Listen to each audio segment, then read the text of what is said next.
আমরা বারবার বলেছি যে আপনি বিচার করেন, শব্দটা দেখেন, যিনি অভিযুক্ত অভিযুক্তের বিচার করেন, কিন্তু নিষিদ্ধর প্রসঙ্গ, ব্যান করার প্রসঙ্গ, সেটি কিন্তু একটা টেবিলের আলাপ। একইভাবে আজকে আওয়ামী লীগ নিয়ে এই ছাত্র জনতা যা করছে, এটিও এক ধরনের বিদ্বেষের রাজনীতি। অর্থাৎ আপনি ঘৃণার চাষ বীজ বপন করছেন বারবার। এখানে ঘৃণার বীজ বপন করার কথা না। 24-এর গণ অভ্যুত্থান কোনো ঘৃণার বীজ বপনের উদ্দেশ্যে নির্মিত হয়নি। 24-এর গণ অভ্যুত্থান কি ছিল? যে আমার রাষ্ট্র, আমার দেশ, আমার রাষ্ট্রের জন্য আমি কতটুকু করতে পারি, আমার রাষ্ট্রের জন্য আমি কতটুকু কন্ট্রিবিউট করতে পারি, সেই মনন মানসিকতা অধিকার বোধটাকে আমি তৈরি করব। আপনি ছাত্রলীগের তো বহু কর্মী আছে এবং ছাত্রলীগ নিয়ে আমি আপনার এই শোতে বিভিন্ন সময় অনেক ক্রিটিসিজম করেছি। শুধু ছাত্রলীগ কেন, যে কোনো ছাত্র সংগঠনই বা রাজনৈতিক সংগঠনই যখন কোনো অন্যায় করবে সেটার প্রতিবাদ করবো, কিন্তু আপনি তো জেনারেলাইজ করতে পারেন না। যখন আপনি নিষিদ্ধ করেছেন তখন আপনি তাদেরকে ধরা শুরু করেছেন। দেখুন এখন যেই পরিস্থিতি, সেই পরিস্থিতির এটার না একটা কনসিকুয়েন্সেস আছে। যেমন আপনি খেয়াল করবেন, আমি এটা বলতে চাই যে গত বেশ কিছু যাবত ধরে আমার মনে হয় যে এনসিপি, প্রত্যেকটা দলের, রাজনৈতিক দলের কিছু স্পেশালিটি থাকে। তো এনসিপি আপনি দেখবেন যে বারবার, একবার দুবার না, অর্থাৎ আপনি দেখবেন যে কখনো আপনার সে যখন মানে এর আগে প্রেসিডেন্ট নিয়ে একবার হয়েছিল, আপনার নিশ্চয়ই মনে আছে, এক ধরনের একটা একই ধরনের আপনি সিমিলারিটি পাবেন। তারপরে আপনি দেখবেন যে তারা যখন, যারা এই 24-এর আন্দোলনে যারা আপনার আহত হয়েছে তারা রাস্তা দখল করছে, আবার এই সময়ে রাস্তা দখল করছে, আবার এই যে প্রধান উপদেষ্টার বাসায় বসা। আমার মনে হয় কি এটা একটা বোঝাপড়ার ব্যাপারও আছে যে আপনি একই মাত্রার কাজ করে যাচ্ছেন। হতে পারে এটা, যেহেতু এনসিপির একটা ভীষণ বড় অর্জন হচ্ছে 24-এর এই অভ্যুত্থানে, সেই অভ্যুত্থানকে যেহেতু সে মনে করে, আমি এখানে একটা নোক্তা দিয়েছি, যেহেতু সে মনে করে কেবল এবং কেবল তারই কৃতিত্ব, হতে পারে সে মনে করে যে তার সকল প্রকার অর্জনটা এই প্রসেসের মধ্যে দিয়ে যেতে হবে। কিন্তু সে যেটা ভুলে যাচ্ছে যে সে কিন্তু এখন আর ওই ছাত্র জনতার পার্টি না, সে এখন একটা পলিটিক্যাল পার্টি, এবং পলিটিক্যাল পার্টির মুভমেন্টের কতগুলো প্রসেস আছে, কতগুলো ব্যাপার আছে। আপনি কখন আন্দোলন করতে থাকবেন, কখন রাস্তায় বসবেন এবং কি প্রক্রিয়া দাবি আদায় করবেন, সেটা কিন্তু রাজনৈতিক দলের বোঝাবুঝি এবং ম্যাচুরিটির একটা ব্যাপার। আমি কথাটা কেন বলছি, দেখেন আপনার এই আলাপটা আপনার শুরু হলো কেন? শুরু হলো হচ্ছে আপনার আমাদের যে সাবেক রাষ্ট্রপতি ছিলেন আব্দুল হামিদ, উনি চলে যাওয়ার পরে মূলত আলাপটা হলো। কিন্তু আমার প্রশ্ন হচ্ছে যে এই বিচার ব্যবস্থা, তাদের বিচার করতে হবে, নিষিদ্ধ করতে হবে, এই কথা তো আমরা গত 8 মাস কেন পরপর থেকে আমরা বারবার বলেছি যে আপনি বিচার করেন, শব্দটা দেখেন, যিনি অভিযুক্ত অভিযুক্তের বিচার করেন, কিন্তু নিষিদ্ধর প্রসঙ্গ, ব্যান করার প্রসঙ্গ, সেটি কিন্তু একটা টেবিলের আলাপ।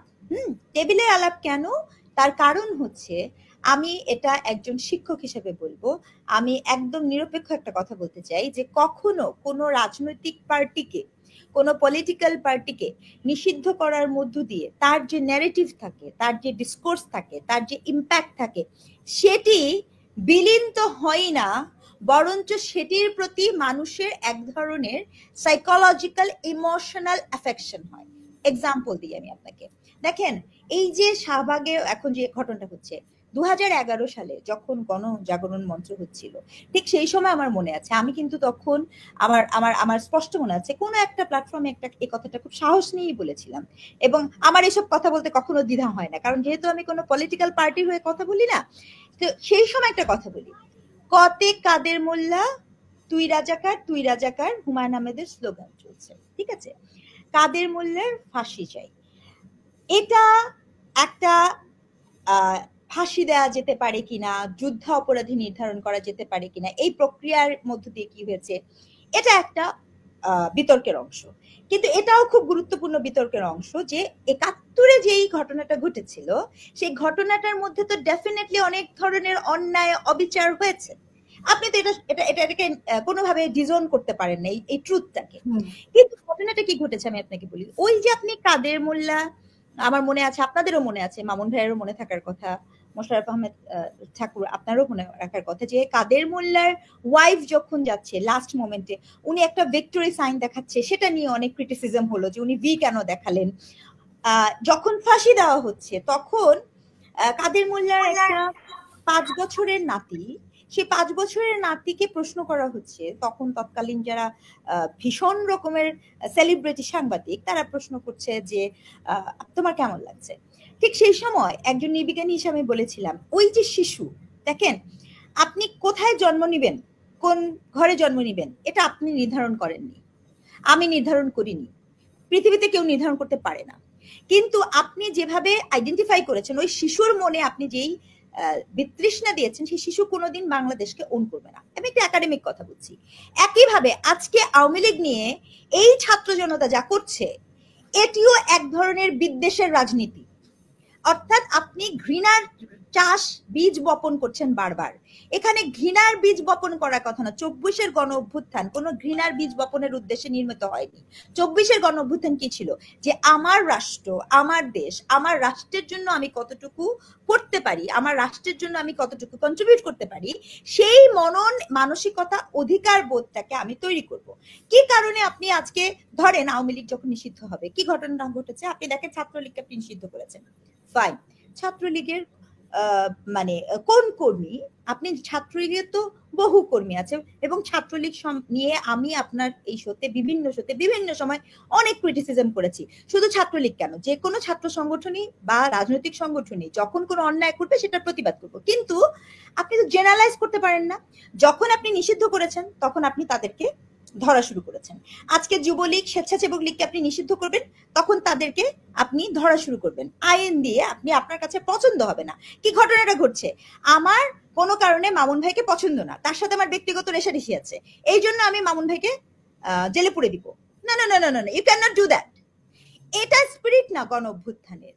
গণ অভ্যুত্থানের অংশীজন কেবল এনসিপি নয়, আমি স্পষ্ট করে বলতে চাই, 24-এর গণ অভ্যুত্থানের কোন একক পার্টি, সেটা এনসিপি হোক, বিএনপি হোক, জামাত হোক, হোয়াট এভার, যেই হোক, কেউ যদি এসে বলে যে আমরাই হচ্ছি এই 24-এর গণ অভ্যুত্থানের একচ্ছত্র অধিকারী, এটা তো একটা ভুল বক্তব্য, এটা তো সত্য বক্তব্য নয়।